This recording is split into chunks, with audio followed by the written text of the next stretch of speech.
cette lecture de la Bible qu'on a fait, ces 6 mois de lecture, comment pourrons-nous dire que lire la Bible a pu renforcer notre foi en Dieu? Je pense qu'une chose que j'ai expérimentée, c'était vraiment de croire littéralement ce que la parole de Dieu dit. Tu vois? Parce qu'il y a, oh, le pasteur a prêché à l'église, c'est bien, on a encouragé tout. Mais maintenant, quand toi, tu rentres à la maison, quand toi, tu lis, est-ce que ce que tu lis, tu crois ou pas? Et il y a un moment donné où j'ai décidé, Seigneur, je vais croire littéralement ce que tu fais, ce que tu as mis dans ta parole. Et je me rappelle qu'il y a eu un moment donné, on avait une situation qui nous avait quand même chamboulé à la maison.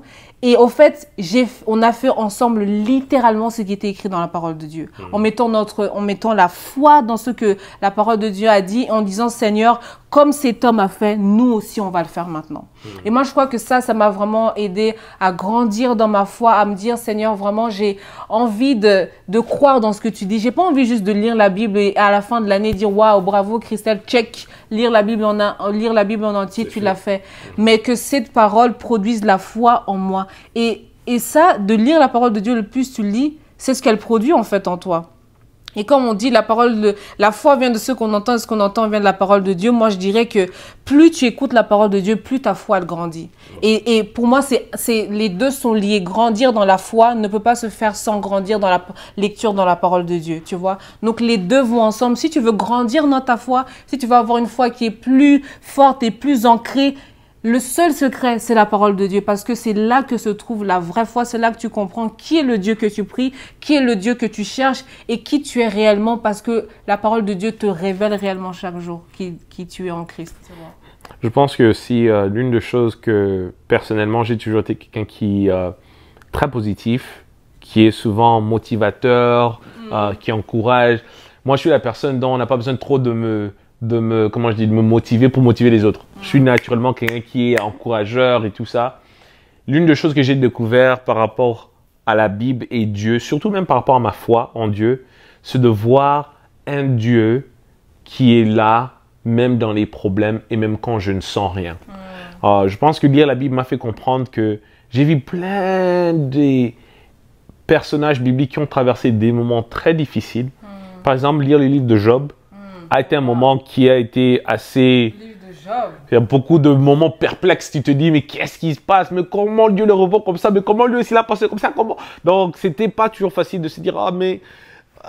Et c'est à des moments-là que j'ai vu que c'est pas facile. Par exemple, psaume 23, un psaume que je connais, ce 6 versets que ma mère nous a ancré, martelé dans la tête depuis qu'on est enfant.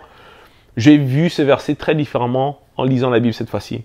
On avait avec des amis chers à nous, on a passé des moments de jeûne et prière pendant 24 jours. Et pendant ce temps, le Seigneur avait ramené à mon esprit ce psaume 23. Et quand la Bible dit, quand je marche dans la vallée de l'ombre de la mort. Et ça m'a toujours étonné parce que je me suis dit, mais pourquoi on a marché dans la vallée de l'ombre de la mort? Pourquoi pas esquiver la vallée? Des routes, frère. Comment tu vas passer dans la vallée? Raccourci. Virement, changement. Votre destination, votre chemin, on vous a trouvé un raccourci. Moi, je me suis dit toujours pourquoi. Et c'est là que le Seigneur me montre, en fait. Parce que c'est quand on traverse ce moment-là qu'on se pose la question, Seigneur, où es-tu? Ou quand on traverse des moments comme ça, qu'on peut questionner sa foi ou bien remettre Dieu en question. Et c'est là que le Seigneur m'a démontré vraiment quand il dit que quand je marche dans la vallée de l'ombre de la mort, je ne crains aucun mal. Au fait, la vérité, c'est qu'on ne craint aucun mal. Pas parce qu'on marche dans la vallée de l'ombre de la mort, mais parce qu'il dit ta houlette et ton bâton. Et quand je suis en train de regarder, je fais des recherches bibliques sur la houlette, c'est encore sur quoi les bergers utilisent ça pour pouvoir rediriger les brebis. Mais le bâton aussi, il y a deux fonctions du bâton. Le bâton est utilisé pour protéger les brebis contre les lions, des animaux féroces qui peuvent venir attaquer les brebis. Mais les lions sont aussi utilisés aussi d'autres fois pour... il y a un peu une petite fessée comme ça ici parce que la brebis part un peu n'importe où. Donc de deux côtés, le Seigneur utilise ce bâton pour me protéger et aussi d'autres fois pour me discipliner. Et ça a été quelque chose qui me fait comprendre que waouh, il y a certaines difficultés. Et je ne dis pas que toutes les difficultés viennent de Dieu. Je ne dis pas que toutes les épreuves viennent de Dieu. Non, mais j'ai dit que Dieu utilise toutes choses pour son bien. Et quand je marche dans la vallée de l'ombre de la mort, je ne crains aucun mal car tu es avec moi. Ta houlette et ton bâton me rassurent-tu. Et j'aime ce verset qu'on arrive. Tu dresses devant moi une table Ça déjà, c'est merveilleux de savoir que le Seigneur a une récompense à la fin.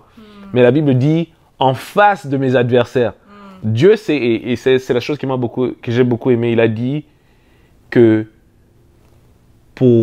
et ça c'était un message que j'avais reçu, pour ceux qui avaient été obéissants, quand ils ont traversé la vallée de l'ombre de la mort, et que publiquement, les gens ont pu voir, ah, voilà ce qui s'est passé avec elle, ah, voilà comment Dieu aussi va te restaurer en public.